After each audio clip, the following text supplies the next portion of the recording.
తెలంగాణ కాంగ్రెస్ లో క్రమశిక్షణ వ్యవహారం మరోసారి హాట్ టాపిక్ గా మారింది.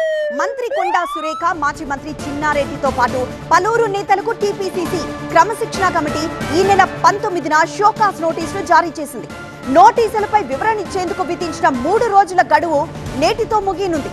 మరోవైపు క్రమశిక్షణ కమిటీ నోటీసులపై మంత్రి కొండా సురేఖ ఇప్పటికే లిఖితపూర్వకంగా ప్రాథమిక వివరణ ఇచ్చారు.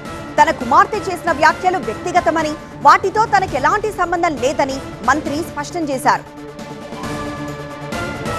మరోవైపు వనపర్తి కాంగ్రెస్ వర్గపోరు విషయంలో మాజీ మంత్రి చిన్నారెడ్డిపై ఎమ్మెల్యే మేఘారెడ్డి ఢిల్లీలో ఏఐసీసీ పెద్దలకు ఫిర్యాదు చేశారు. ఇక కంది శ్రీనివాస్ రెడ్డి, కౌన్సిలర్ సంజీవ్లకు కూడా షోకాస్ నోటీసులు అందాయి. వ్యక్తిగత అంశాల్లో కులం పేరుతో దూషించినట్లు ఆరోపణలు ఎదుర్కొంటున్న ఎల్బీ నగర్ కాంగ్రెస్ నేత జక్కిడి ప్రభాకర్ రెడ్డిని పార్టీ నుండి సస్పెండ్ చేశారు. ఇక షోకాస్ నోటీసులకు నేతలిచ్చే వివరణలను పరిశీలించిన తర్వాత టీపీసీసీ అధ్యక్షుడు, రాష్ట్ర కాంగ్రెస్ వ్యవహారాల ఇన్ఛార్జితో చర్చించి తదుపరి చర్యలపై క్రమశిక్షణ కమిటీ చైర్మన్ మల్లు రవి నిర్ణయం తీసుకోనున్నారు.